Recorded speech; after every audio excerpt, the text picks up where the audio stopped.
Welcome to the Putback on SNY.TV. I'm Ian Begley, SNY's NBA insider and host of the show. We're going to go through the Knicks-Pistons series in detail. We got two great guests with us. We've got Newsday's Steve Popper. He's been around the team for a long time, traveling with the team, on the road, at home. So he's been all over the Knicks for a while now. And a special guest, Coty M. Davis, Detroit Pistons beat writer for the Detroit News.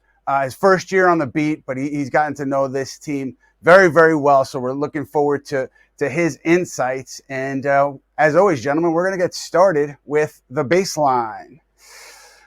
Now, the Knicks finished the regular season with 51 wins, beating Brooklyn on Sunday. This is a Knicks team that has reached this 50-win plateau twice in a row. And really, you look back at the recent history of this franchise, there's no question this period is right up there with the best of the last 20, 25 years. But I don't know. I get the sense, Steve, I don't know what you think. I get the sense that there's a lot of nervous energy maybe among the fan base, and I think rightfully so. But I want to know, how would you assess the season overall thought? Yeah, it's amazing how spoiled we get in New York after a lot of 17-win seasons.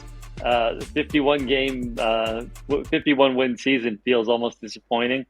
I think the expectations were just high because you took a team and you sort of went all in. After last year's 50-win, a team that probably should have gone to the Eastern Conference Finals, and then you add the talent of Karl-Anthony Towns, Mikal Bridges. You sort of go all in around Jalen Brunson, and there just has been something missing this year. And look, I think it's going to be tested right away with Detroit, because Detroit looks like the sort of team that the Knicks were and that the fans loved. They're tough, they're overachieving, hardworking young team. It's going to be interesting right away to see how they pass this test.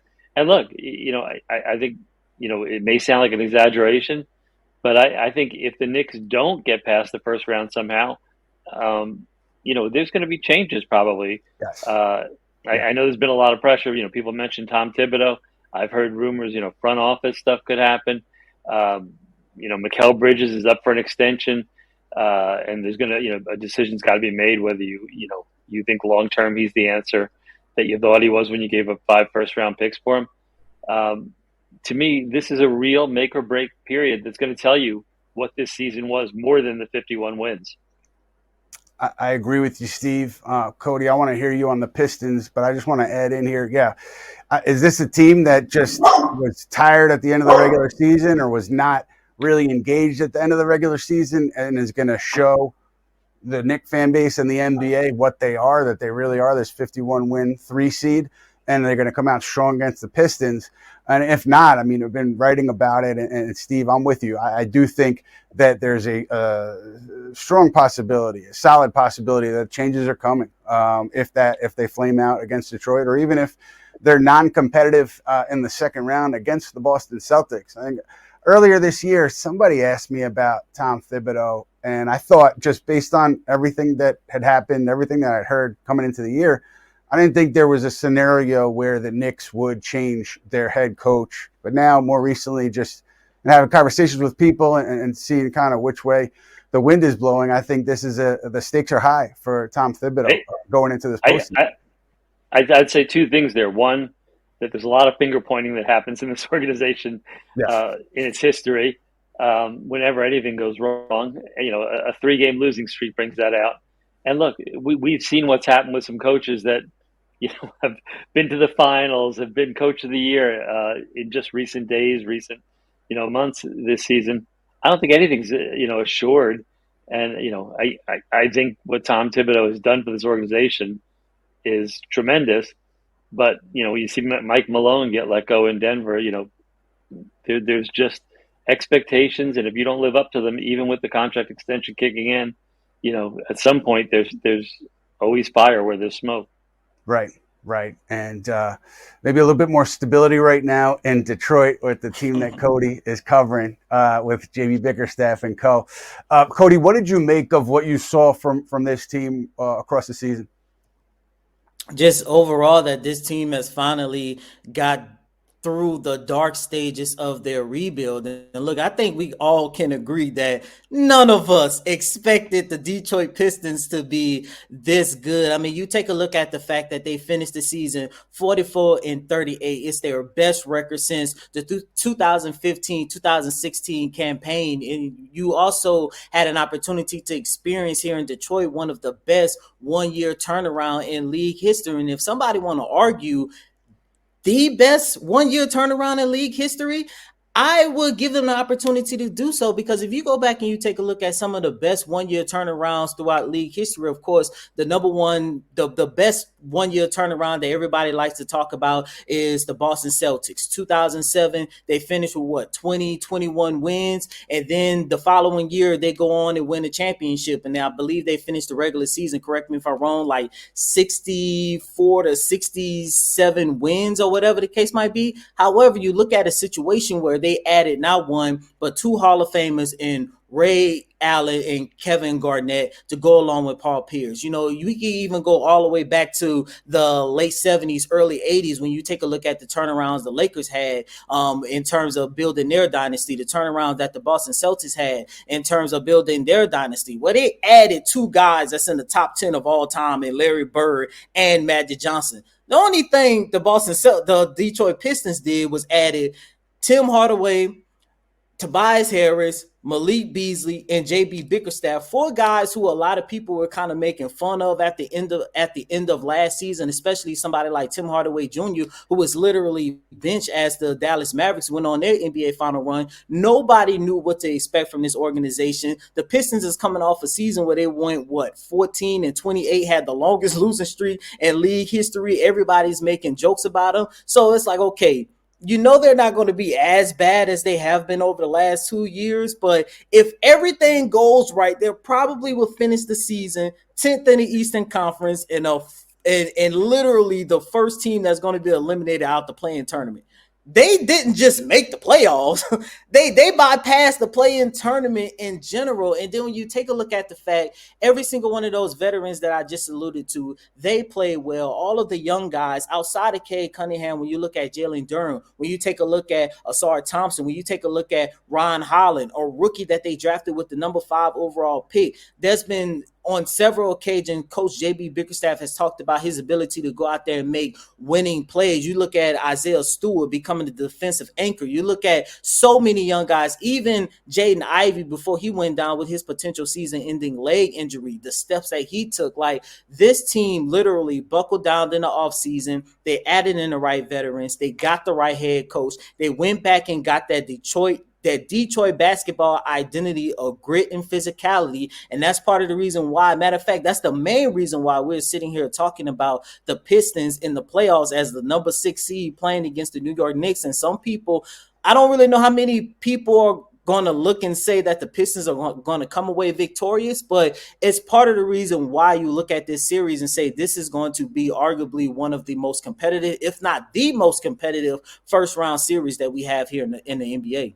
Yeah, it should be a good one. Cody, you mentioned a lot of factors.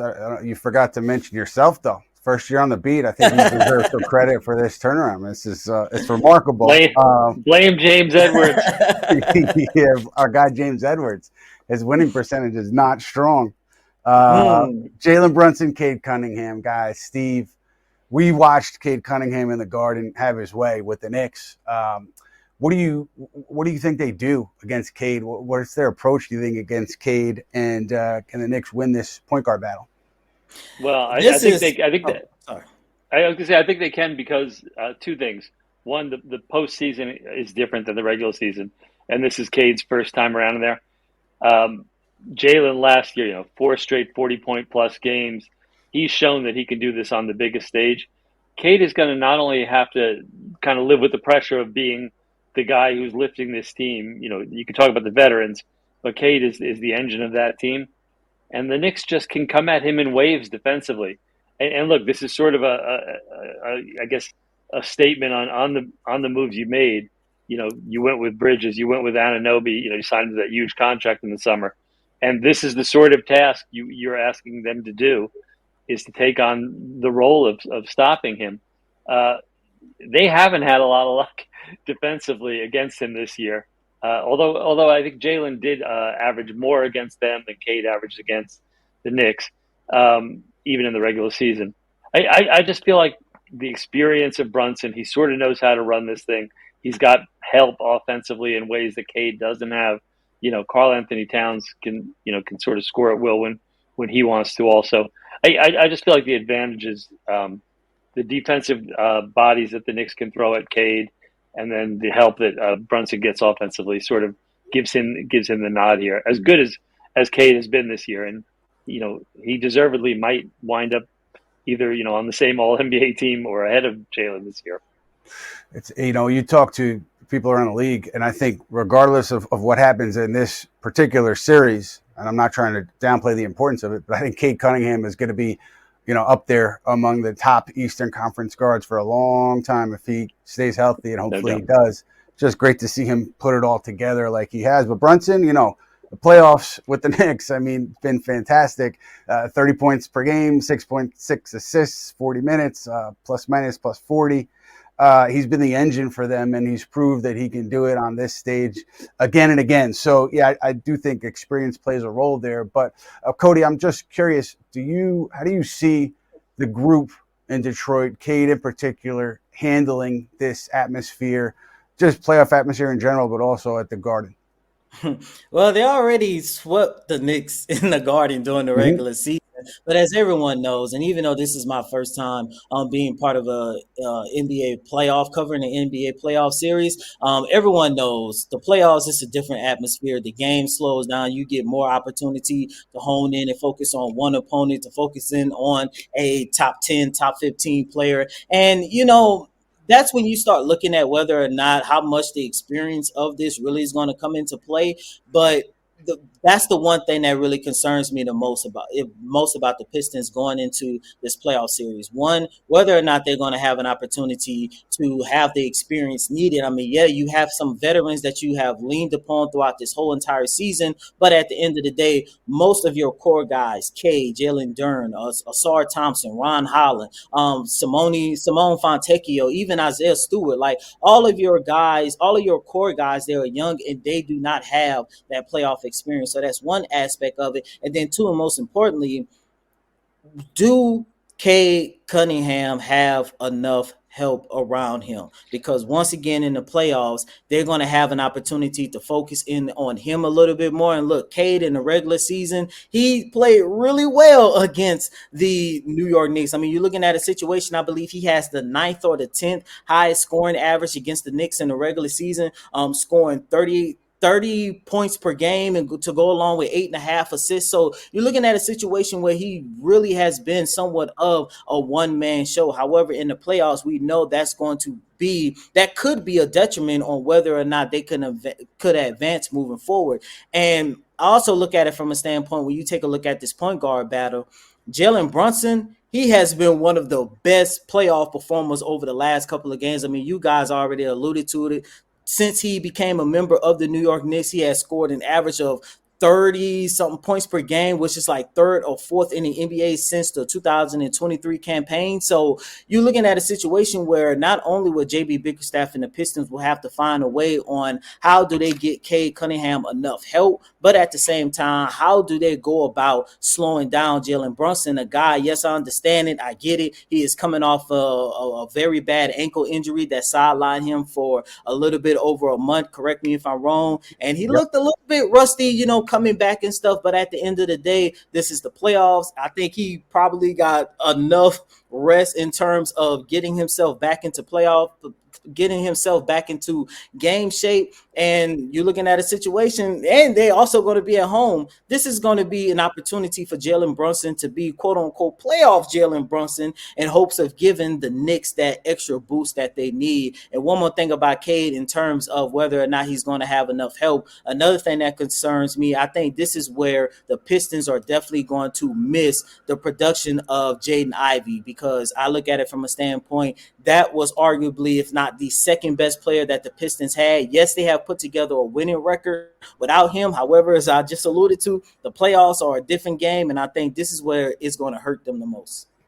Yeah, it's going to be definitely the depth is going to be interesting to me. And then you look at the bigs, Cody and Steve. And obviously this is Karl Anthony Towns, his first postseason as a Knick. 18 points or 19 points per game, 10.2 rebounds, 46% from the field in his career in the postseason.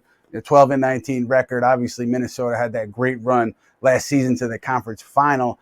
Steve, you've watched Karl all year. What do you think it's going to be in the playoffs? I mean, late regular season, he wasn't shooting a ton of threes. And to me, the hierarchy gets a little funky sometimes on offense. What do you see from Cat coming up against Detroit? Yeah, it's kind of funny. He has all season, and look, this is sort of to his credit. He's deferred. We've heard from day one. He calls Jalen Brunson Cap. Mm-hmm. It's always captain. He defers to him as that this is his team. This is a time where maybe he has to not do that, and sort of I think he's got an advantage here. As much as I respect Isaiah Stewart's defense, Jalen Duren's strength and toughness, this is Cat is one of the elite scoring big men in probably in NBA history. And when you consider the skill, the versatile skills, he's a guy who can get guys in foul trouble. He can cause a lot of havoc here. To me, I would run him right at those guys consistently, attacking. When the last game they played here, it was the Pistons sort of let Precious Achiuwa kind of be the offensive, the attack for the Knicks, that they were going to let him shoot. That's not going to happen here. Precious, I'm not sure if he even sees the court in this series. Right. Right. So I just think you attack with Towns, let him offensively set the tone. And I think when we talk about big men, look, I think a healthy Mitchell Robinson makes a world of difference for the Knicks. Not so much in defending Duren and Stewart, but he's a rim protector like no other. That you're gonna, I think when we talk about Cade and the athleticism of some of these guys, having Mitchell back there is a huge factor. That I think we haven't seen it in 2 years. It's just he's a guy that's now healthy, and I think they've played that right to get him sort of rhythm, sort of healthy, and he could be a factor in this series. Yeah, no, I think that in a perfect world for the Knicks, he will be. But Cody, one thing I wanted to ask you back to Jalen Brunson is, how do you think Detroit matches up against Jalen? Who do they throw at him? You have to start off with your best perimeter defender, and that's Ausar Thompson. And I know when you take a look at it, you're looking at a second-year guy going up against arguably one of the, not arguably, but one of the best guards in the NBA, and arguably a top 3 guard in the Eastern Conference. But at the same time, Ausar Thompson, man, that young man, him and his brother Ahmed, he is just so gifted on the defensive side of the ball. And I think he is definitely going to be one of the biggest X factors in terms of whether or not the Pistons can not only win this series, but whether or not they can make it competitive and make it a tough series like everyone is expecting. Because Ausar Thompson, man, he could guard positions 4 through 1, and you take a look at it from a standpoint that he is going to be one of the guys that's going to, one of his most important responsibilities will be whether or not that you're going to have an opportunity to slow Jalen Brunson down. And that's going to be the number one key for the Pistons. What do you do with this guy who has averaged over 30 points in his playoff series with the Knicks? So that's going to be one aspect of it. Another aspect is going to be when you switch, who's going to step up and be the person that's going to switch. Will it be somebody like Tobias Harris? Will it be someone like, even though he's a rookie, once again, he has made winning plays. You look at Ron Holland, he has shown the ability to be a solid defender. So the Pistons, they have a multitude of ways on how they could defend and slow Jalen Brunson down, but it's going to start with the second-year forward in Ausar Thompson. Yeah, it's going to be a fun matchup. The chess match to watch within the game is going to be a lot of fun there. And I want to get to the other entities in this series, particularly the wings. And that to me is fascinating because you got Josh Hart, you got Anunoby and Bridges. And obviously Anunoby and Bridges, I think, Steve, correct me if I'm wrong, they'll throw one of those guys on Cade, right? I would think maybe Anunoby, and maybe they mix a diet of those two guys at Cade. What do you think there? It's funny. I looked up the numbers this year, and by far the best defender against him, statistically at least, according to NBA.com, was Mikal. They used McBride at times. They used Anunoby at times, and I'm kind of surprised that he had kind of had his way there. I'd still go with Anunoby. He's just, when you see him day in and day out, he is just a monster. How strong he is, how controlling he is. I think the one advantage the Knicks have here with those guys is they're so versatile. It can be Bridges, it can be Anunoby, and it can be Hart. All three of those guys are very good defenders, good size, good strength. Well, good strength except for maybe Bridges, but I think you just want to keep Jalen off him. You want to keep Towns off him. Any of those other three can do the job, but I think there's going to be a lot of help here. I think I wouldn't be surprised if it's Bridges to start with Anunoby sort of helping in the way he does, the way he kind of pounces on guys.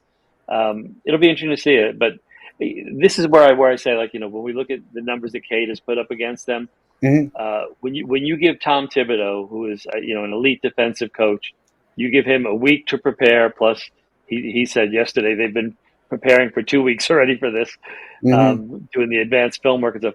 When you give him weeks and you've got one series where he's facing a guy, he's going to take away the best things that Cade does. So it's going to be interesting to see how Cade, as a young player, responds to that. When they start doing things to get the ball out of his hands, how does the help, on his side, help him out, sort of relieving that pressure? How willingly does he, not fight the double team? It's going to be interesting to see what Thibodeau does and sort of the chess game, how he responds to it. Yeah, and on the other side, JB Bickerstaff, Coach of the Year candidate, deservedly so. That series a couple of years ago, Knicks and Cavs, I think Thibodeau did a pretty good job coaching just the chess match in that series. And so I wonder what you're going to see from JB. Obviously, not the same thing at all.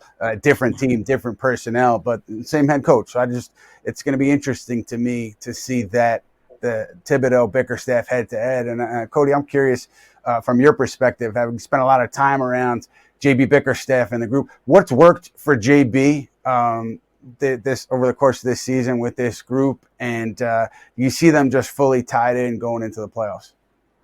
I think for him, and this kind of goes hand in hand with his coaching as well, from when we take a look at, what he started to establish in Memphis, and of course what he established in Cleveland, is the fact that when you look at Detroit basketball, when you take a look at the Bad Boys Pistons, when you take a look at the Going to Work Pistons with Chauncey and them, the one thing that both of those eras had was the grit, was the defense and the physicality. And that's something that Coach JB Bickerstaff has already preached through out his entire coaching career. So he comes to Detroit, he gets an opportunity to buy into the quote unquote Detroit Pistons basketball type of style of play. And you also have the players. And I just think going into this series, that's what he's going to continue to lean upon. And not only that, you also take a look at it from a standpoint that I do believe this is going to be a very defensive series, because you take a look at what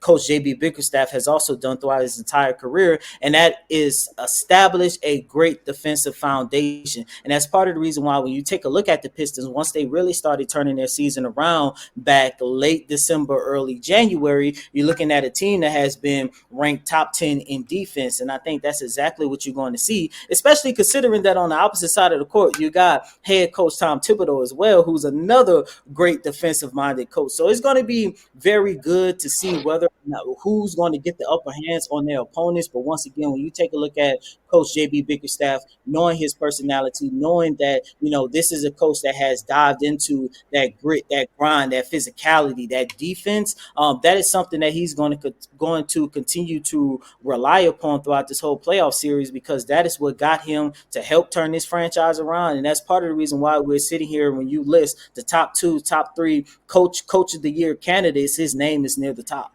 Yeah, deservedly so. Fantastic job, I think, by Bickerstaff. And we could kind of go down the list here, but I want to ask you guys for one name.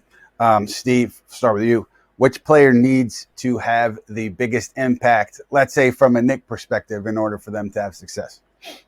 Well, I think if we're talking someone who has something to prove here, to me, it's Mikal Bridges. He's been the one guy this year who has sort of not lived up to, he's averages 17 points a game.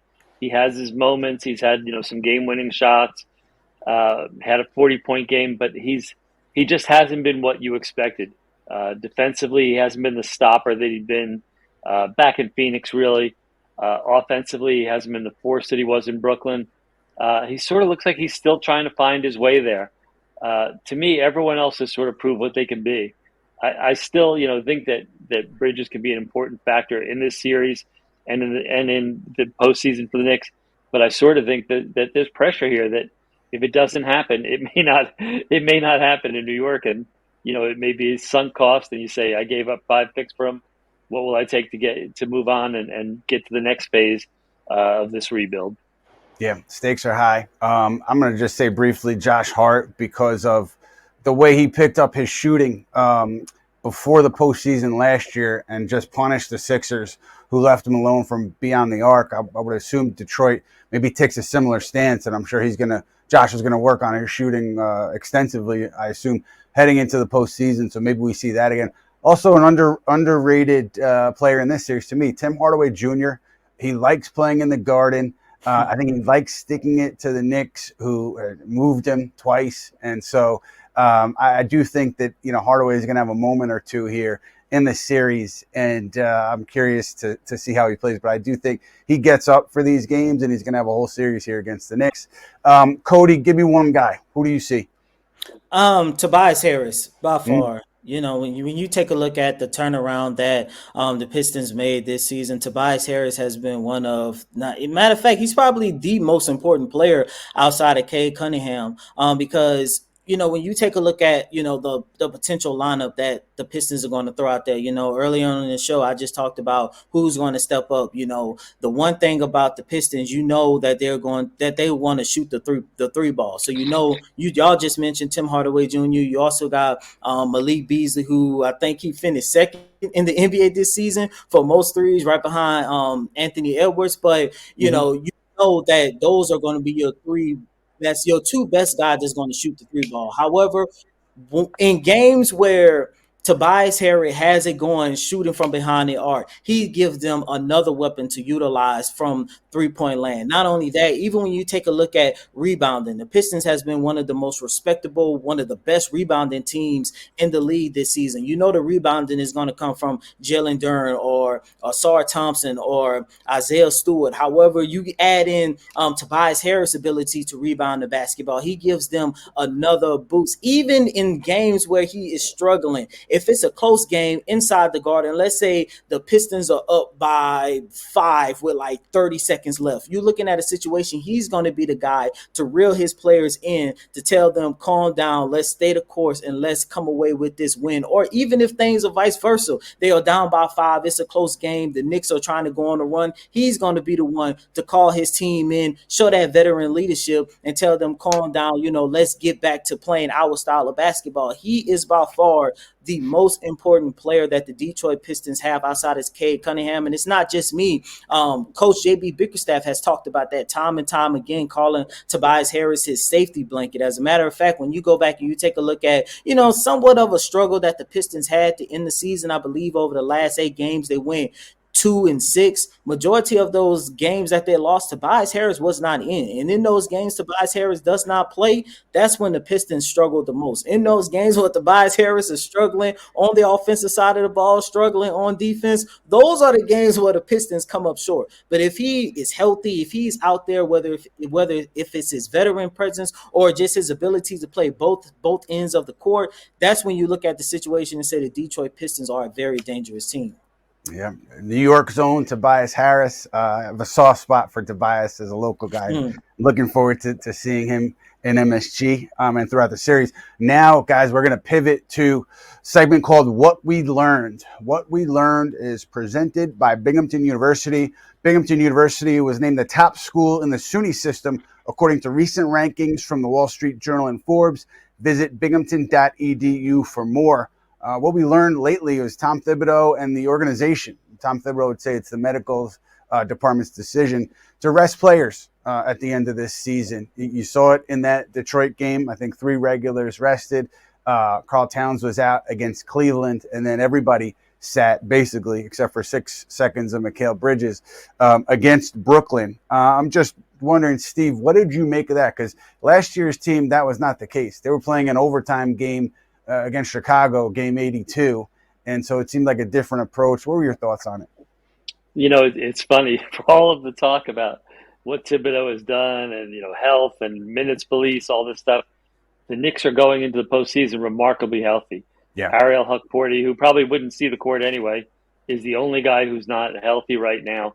Rhythm is the only thing you're actually looking for. And that was the question of rhythm versus rest was, if you play these guys just to get them more time on the court together. But, somebody mentioned earlier, Jalen Brunson missing a month. It's sort of, I think, is a sort of a hidden benefit here in that, he had time to rest his body, sort of the load that he takes on all season. To me, I think, it's so much. I mean, so much of I think is made about nothing with the minutes because there's, you just can't convince me that playing 35 minutes versus playing 37 minutes makes a difference. And we're going to see 7 or 8 guys in the rotation here. But I think the Knicks are going in with those 8 guys are healthy. They're going to have basically a mini training camp here. I think you mentioned, Ian, about Josh Hart working on his shooting. This should be the week where guys are, endlessly in the gym refining things, working on that rhythm, working on skills. I think they're going into this as well as you can. And Cody, for you, you mentioned that 2-6 finish with the Pistons. What do you think is the biggest question mark for the group going into this series, just based on how they have played and then what you saw at the end there? For me, it's the same thing, health. Because like I just mentioned, 2-6, Tobias Harris missed majority of that, and you just take a look at a situation. It wasn't just Tobias. I mean, the last 2 games of the regular season, Isaiah Stewart was out due to a knee injury, and I don't know if you guys saw it, but towards the end of the Knicks game that they played here in Detroit Thursday, right before he fouled out, he started limping a little bit, and he even limped to the bench when it was all over. So that was a little bit of a concern. So hopefully, taking the last 2 games off and then, having an opportunity, basically have a whole nother week off before they play on Saturday. Hopefully that gets him an opportunity to get that knee healthy. But, it's just that time of the season where a lot of players are just battling through a little knick-knack injuries, nothing major, but at the same time, you just wonder whether or not if that's going to be a main issue moving forward, because I know you guys just alluded to it when you was talking about Karl Anthony Towns, with him being one of the most gifted big men that we have seen, especially in today's game. It's going to be very important for Isaiah Stewart to be out there on the court as this team defensive anchor. And if he's battling a knee injury, then you're looking at a situation where he's not going to be 100% healthy. If he isn't 100% healthy, you're looking at a situation where Karl Anthony Towns might have an opportunity to dominate this series. And you're looking at a matchup to where when you go back to Thursday game, I believe Isaiah Stewart had held Karl Anthony Towns to like 2 of 8 shooting when it was, when he was guarding him one-on-one. So, just the health in general. Another guy that was, popped up on the injury report during either the last day or the last 2 games of the regular season was Asar Thompson. He was battling with his own respective knee injury. Once again, you're looking at a guy that's going to be his primary role in this season is going to be slowing down Jalen Brunson, a guy, once again, who has averaged 30 points since he became a Knick in the playoffs. And if he isn't 100%, that's going to give Jalen Brunson an opportunity to go out there and get close to that scoring average. So, just like with any other team, the number one thing, health, whether or not they are able to stay healthy, to be as gritty, as physical, that defensive-minded team that we saw throughout the season. Because there's one thing about the Pistons that we've seen in time and time again. When they're healthy, they could be one of the dangerous teams in the league. But the only thing is, if somebody is hampered, if somebody, will have to miss game 1, game 2, or game 3, or whatever the case might be, and that's that little, that the player that might miss a game, you're looking at a situation where that's going to just derail what the Pistons like to do in general. Yeah, it's health at this time of year, and it's. Yeah, I think the Knicks, Steve makes a great point about the Knicks and their health. And bigger picture, though, Steve, with the Knicks. Talking about what's at stake. And I think Knicks win the series, get to the second round, compete in the second round. I think that, there's less of a chance that something major happens. But we talked about it at the top of the show. I do think that, earlier in the year, I thought, whatever happens in the playoffs, everybody's going to be back from a management coaching standpoint. Again, just talking to people around the league and around the situation, I don't think that's I'm not as sure on that at this point with Tom Thibodeau in particular. I do think the stakes are high there for Tom Thibodeau for this series and then the following series, whatever happens. And for you mentioned Mikal Bridges. What else is at stake here in terms of Tibbs, Bridges, and what are you hearing? Look, I think everything is, because when you get to a point like this, we talk about the Pistons and the Knicks were there. They were a building team, and you could kind of see like the future. Well, they made the future now by making those two moves for Karl Anthony Towns, Mikal Bridges, and signing OG Anunoby to that contract. This is the group that they built. And look, I don't think it's the wrong thing. I think, when you have a Jalen Brunson, whatever the window is for him, age-wise, health-wise, he's a guy that is a championship player, I think. And if you put the right pieces around him, they believe they did. And I think that ups the stakes. Now, if it doesn't work, my experience as a veteran writer is very, very rarely does the guy who put the team together take the blame. It's somebody pointing a finger at the coach, or it's pointing a finger at a player, for why it didn't happen with the pieces that were assembled. So to me, I think everything's at stake here. I think it's Mikal Bridges' future with the team, whether he gets that extension and stays here as a part of this. I think it's, do they look to trade for, the names have already been out there. Kevin Durant's going to be available. Giannis Antetokounmpo could become available if they get knocked out in the first round. I think, it could be the coach. It could be the front office. It could be a player. It could be a star move. I wouldn't rule out anything at this point, because the same moves that made them feel an urgency last summer to make this happen now, I'm sure are only, the stakes are raised now on that it's a year later and you've got to make this happen.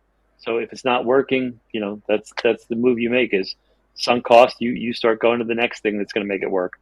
Yeah, I'm with you on that, on the stakes being super high.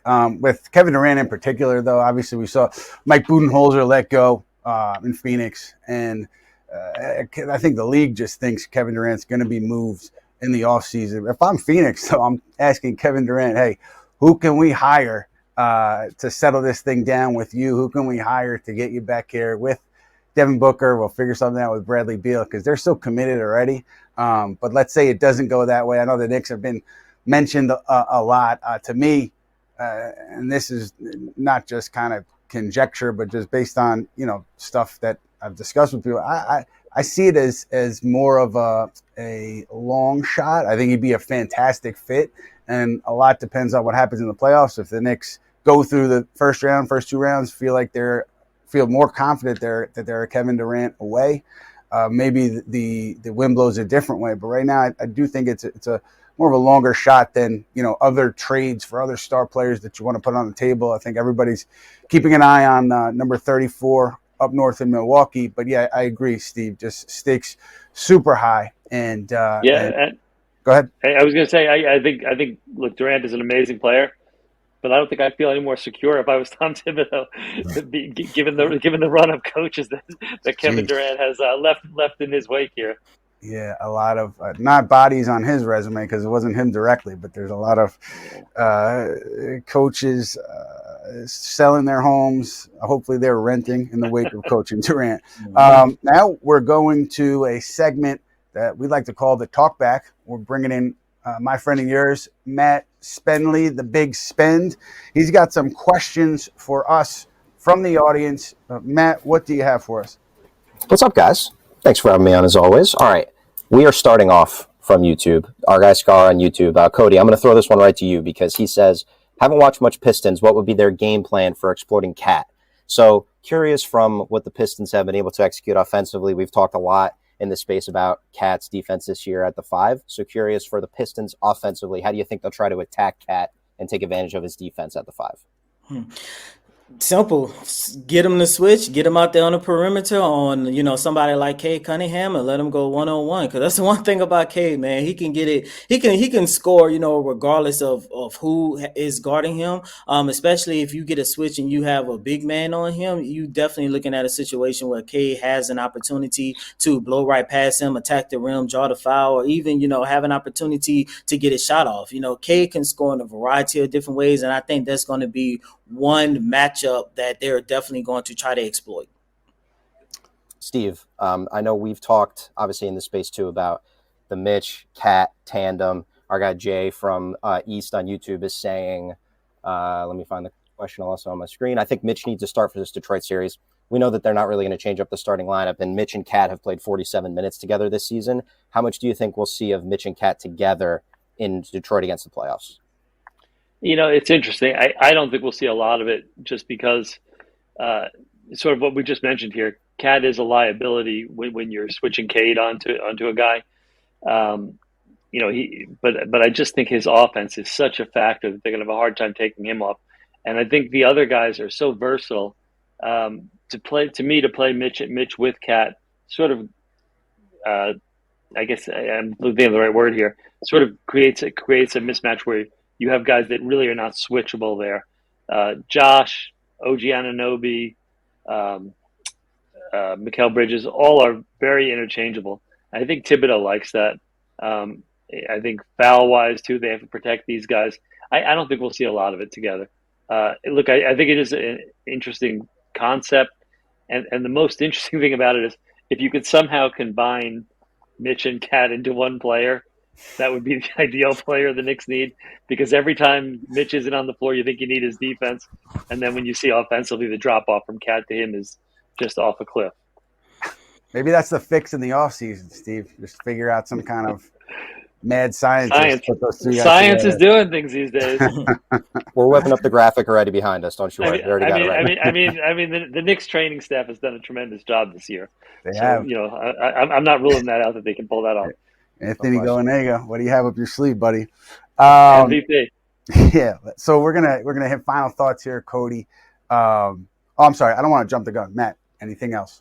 No, Ian, last one. I wanted to ask everybody because it's kind of been a discussion. I've seen some people surmising that Cade Cunningham might be the best player in the series, and I think a lot of the Knicks fans are taking that personally. So I want to go down the list, and I want all you guys to tell me who's the best player in the series. Cody, I have to start with you because you're the Pistons guy. So who is the best player in the series?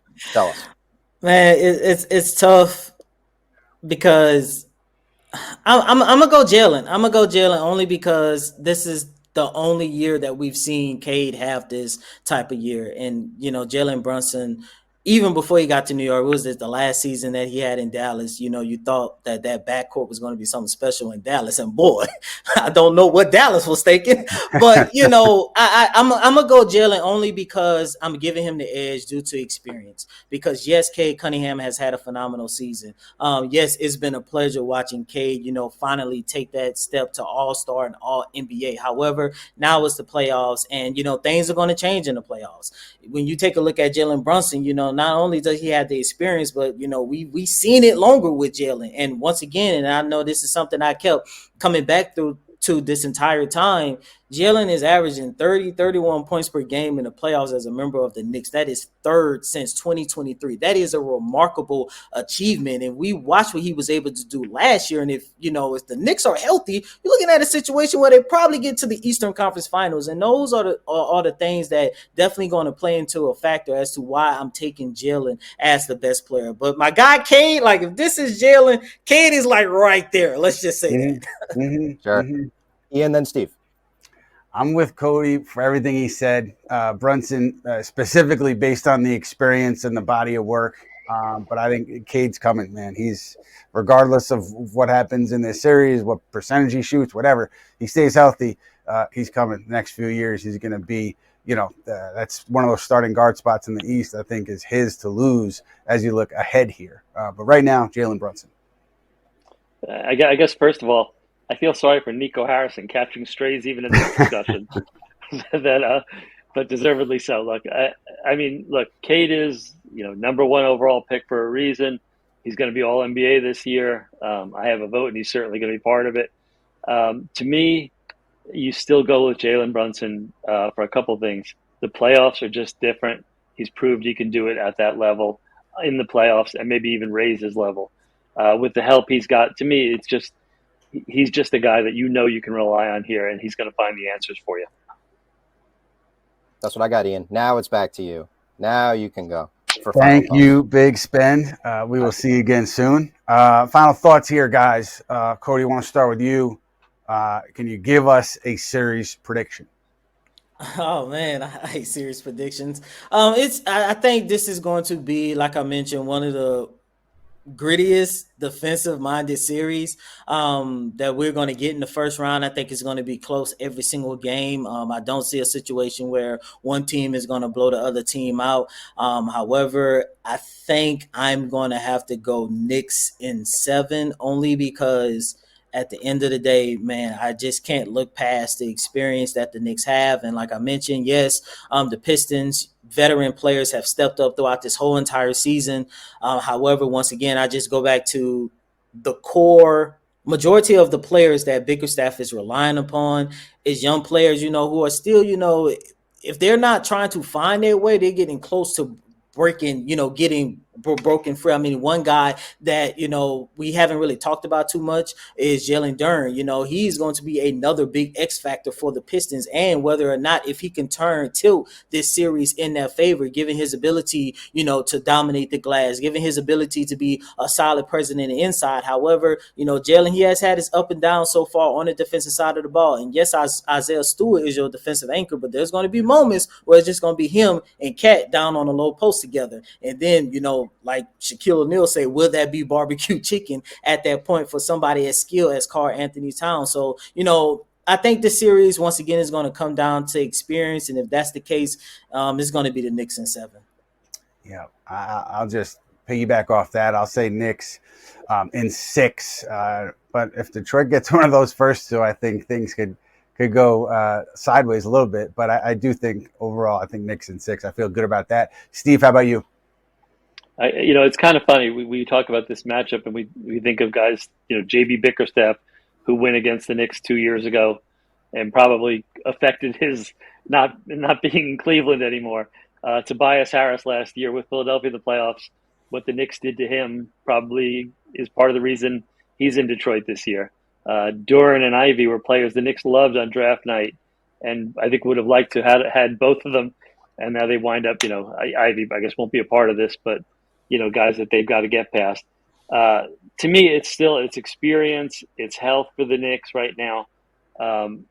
I just think as much as this could be a fight, I think the experience that the Knicks have versus the inexperience of the Pistons as a group, this group together, is going to be a factor. I think if the Pistons could somehow grab game 1 and believe maybe it's a different thing, but coming into the Garden is tough. I think it's going to be 4 or 5 games. I think the Knicks will take them at the Garden. It's 2-0, and then the whole thing is, how do the Pistons respond? How do the Knicks fans respond? Are they filling up Detroit despite what the Pistons have tried to do with the tickets there?